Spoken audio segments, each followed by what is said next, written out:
Hi friends, நீ தலை டோனியோட பிறந்தநாள். இந்த கண்ணை நாங்கள் நடுறோம். ஓகேவா?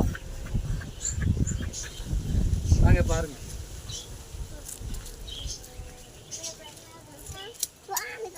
ம்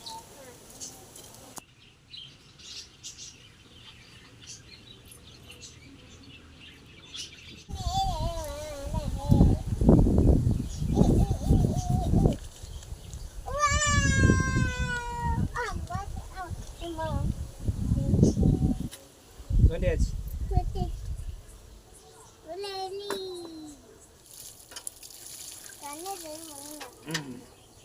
தண்ணி ஊற்றுங்க. ஹாய் ஃப்ரெண்ட்ஸ், தலை டோனி பிறந்தநாளைக்கு இந்த மரக்கண்டை நம்ம இன்றைக்கி நட்டுருக்கோம். ஓகேவா? ஓகே ஃப்ரெண்ட்ஸ், தலை டோனி பிறந்தநாள் முன்னிட்டு உங்கள் வீட்லேயும் நீங்கள் நிறைய மரக்கன்கள் நடுங்க. ஓகேவா ஃப்ரெண்ட்ஸ்? பாய்.